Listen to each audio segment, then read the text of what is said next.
بسم اللہ الرحمن الرحیم۔ السلام علیکم ناظرین، میں ہوں doctor Muhammad Saleem and welcome to national narrative. ناظرین، وزیر اعظم پاکستان جناب شہباز شریف صاحب یہ کہتے ہیں کہ معیشت اتنی خراب تھی کہ میں اسے لا علم تھا، اور یہ جب میں نے چارج لیا ہے تو پھر جا کے پتہ چلا کہ ملک تو دیوالیہ ہونے کے قریب ہے اور ہمارا IMF سے معاہدہ ٹوٹ چکا ہے۔ تو یہ جو شہباز شریف صاحب بات کر رہے ہیں، یہ آپ کس کو دھوکہ دے رہے ہیں؟ اور آپ جو اتنا عرصہ پورے پاکستان کے اندر PDM کے پلیٹ فارم سے، PDM کے علاوہ آپ اتنا زور مار رہے تھے کہ یہ جو عمران خان ہے یہ ملک کی معیشت کو اس نے تباہ کر دیا ہے، اتنی مہنگائی کر دی ہے، لا اینڈ آرڈر کے اتنے مسئلے ہو گئے ہیں، ہم آئیں گے تو سارے کے سارے جو مسائل ہیں وہ درست کر دیں گے۔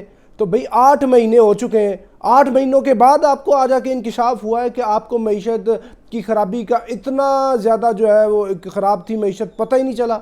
یہ صرف اور صرف آپ عوام پاکستان کے ساتھ مذاق کر رہے ہیں۔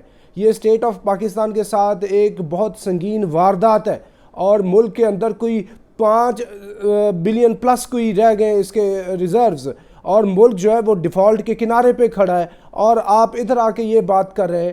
اور آپ کے جو اپنے سابقہ اور موجودہ جو فائنانس منسٹرز ہیں ان کی لڑائی ختم ہونے میں نہیں آ رہی، اور اتنی جو فوج ظفر موج ہے، 80 جو منسٹروں کی اتنی بڑی جو آپ نے فوج رکھی ہوئی ہے، یہ کیا آپ کر رہے ہیں؟ اور آپ اتنے بڑے دعوے کرتے تھے کہ آپ کوئی شیر شاہ سوری ہیں جو پنجاب کے اندر آپ نے گورننس کی ہے، آپ اتنی دفعہ 3 دفعہ چیف منسٹر پنجاب رہے ہیں، اور اب وزیر اعظم پاکستان ہے۔ 8 مہینے سے آپ نے کیا پرفارم کیا ہے؟ کوئی ایک کام بتائیں نا کہ یہ بہت بڑا آپ نے کام آ کے سر انجام دیا ہے، سوائے جوڑ توڑ کے، سوائے کیا کہتے ہیں مخالفین کو نیچا دکھانے کے، اور اپنی جو کیبنٹ ہے اس کے ممبرز کی تعداد بڑھانے کے، اور اپنے کیسز معاف کروانے کے، اور یہ ساری شارٹ کٹس مارنے کے۔ آپ نے کچھ بھی نہیں کیا۔ آپ آتے آتے نئے جب آپ آئے تھے، آپ نے بہت ہی زیادہ وہ جگادری کا سا کام کیا تھا کہ جی صبح اتنے بجے یہ پرائم منسٹر اٹھ رہا ہے اور یہ کام کر رہا ہے اور یہ اس کی رفتار ہے، جبکہ اینڈ رزلٹ کیا ہے؟ اینڈ رزلٹ آپ کا 0 نہیں، آپ کا مائنس ہے۔ آپ شیر شاہ سوری کی بات کرتے ہیں، شیر شاہ سوری جو ہے صرف 5 سال جو ہے وہ انڈیا کا رولر رہا ہے، 1540 سے 1545 تک۔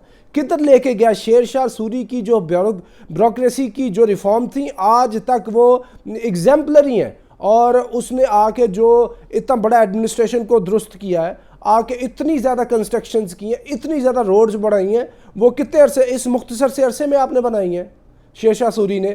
اور آپ نے کیا کیا ہے؟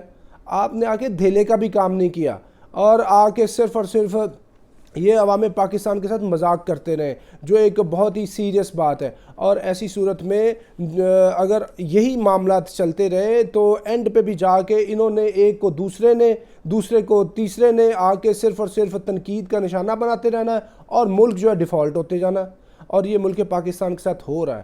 اور اس کے علاوہ یہ تو شہباز شریف ہو، نواز شریف ہو، یہ جو جملہ جتنے بھی یہ جو پالیٹیشنز ہیں ان کا آ کے یہی وتیرہ ہے، پچھلے کو وہ کوستے رہتے ہیں اور اینڈ پہ آ کے کہہ دیتے ہیں کہ جی ہمیں پتہ نہیں ہے، irrespective of any of the government, any of the tenures، یہی بات ہے۔ یہ کیا ہے؟ یہ پاکستان کے ساتھ مذاق ہے۔ اور ایک اور بات، عمران خان صاحب، پاکستان تحریک انصاف یہ کہتی ہے کہ انتخابات کرانے میں ادارے مدد کریں۔ بھئی ادارے جو ہیں ان کو آپ نیوٹرل رہنے دیں، آپ اپنے کام خود کریں۔ پھر جب اداروں کی یہ بات آتی ہے وہ انٹروین کرتے ہیں تو پھر کیا کہتے ہیں ان کے اوپر آپ تانا زنی شروع کر دیتے ہیں۔ آپ پولیٹیشنز اپنے کام خود کریں، اور یہ جو انکشافات جیسے شہباز شریف پہ ہو رہے ہیں معیشت کے بارے میں، اسی طرح کی جو وہ انکشافات ہیں وہ آگے چل کے مزید کریں گے جب ملک نے ڈیفالٹ ہونا ہے، خدا نخواستہ، خاکم بدہن۔ تو یہ جو تحریک انصاف کی ڈیمانڈ ہے، یہ کوئی ڈیموکریٹک اور کانسٹیٹیوشنل ڈیمانڈ نہیں ہے کہ ادارے مدد کریں۔ ادارے کیا ان کی آرم ٹوئسٹنگ کریں گے پریزنٹ گورنمنٹ کی کہ آپ ارلی الیکشن کی طرف جائیں؟ تو بھئی یہ آپ اپنے کام خود کریں۔ اداروں کی جب آپ انوالومنٹ کی بات کرتے ہیں تو اس سے بعض اوقات ایک پارٹی جو ہے وہ خوش ہو جاتی ہے، دوسری پارٹی ناراض ہوتی ہے۔ تو یہ خوشی اور ناراضگی میں ادارہ جو ہے وہ خود اتنی تنقید کی زد میں ہے، اور اس سے نتیجہ کیا نکل رہا ہے کہ نتیجہ یہ ہے کہ ملک پاکستان جو ہے وہ اکنامک وہ بینکرپسی کے کنارے پہ کھڑا ہے۔ تو یہ جو بات ہے یہ کوئی اپیلنگ بات نہیں ہے کہ آپ کے لیے ادارہ کام کرے تو پھر ٹھیک ہے، دوسروں کے لیے ادارہ کام کرے تو ادارہ غلط ہو گیا۔ تو یہ جو آپ کا وتیرہ ہے اس کے اوپر آپ کو ریویو کرنا چاہیے۔ اور اس کے ساتھ ایک اور اہم بات کہ پاکستان افغانستان کو وسط ایشیا یا ایران کے ذریعے قدرتی گیس فراہم کر سکتے ہیں۔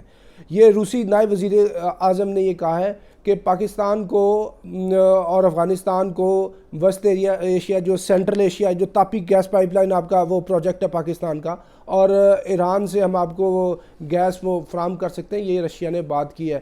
تو یہ بہت ہی خوش آئند بات ہے۔ پاکستان کی حکومت کو چاہیے کہ اس آفر کو قبول کرے، اور جتنی اتنی باتیں ہیں پاکستان نے امریکہ کا پریشر نہیں لیا، امریکہ کا پریشر آپ نے سی ٹی بی ٹی پہ سائن کرتے ہوئے نہیں لیا، کشمیر کے اوپر ہم امریکہ کا پریشر نہیں لیتے، آپ نے امریکہ کا پریشر اور اپنا جو بام بنانے کے اوپر آپ نے امریکہ کا پریشر نہیں لیا، آپ اسرائیل کو تسلیم کرنے کے اوپر امریکہ کا پریشر نہیں لیتے۔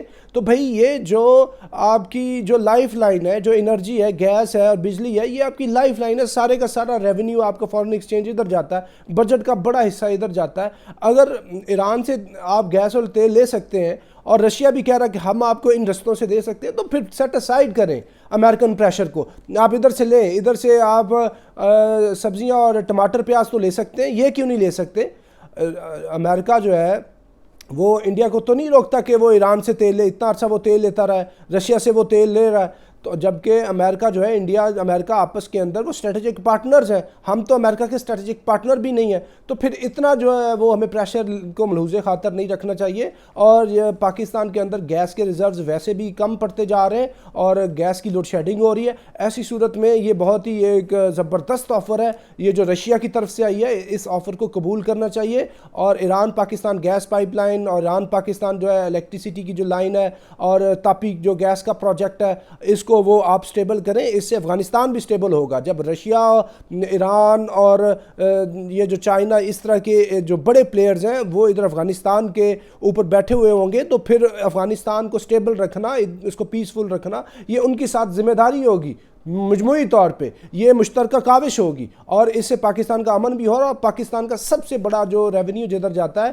پاور سیکٹر میں، وہ اس سے پاکستان کی بچت ہوگی اور پاکستان آگے بڑھے گا اس وقت جو اکنامک وہ ڈیفالٹ کے کنارے پہ کھڑا ہے۔ تو ناظرین اب تک کے لیے اتنا ہی، up till next time, thank you very much. Pakistan زندہ باد۔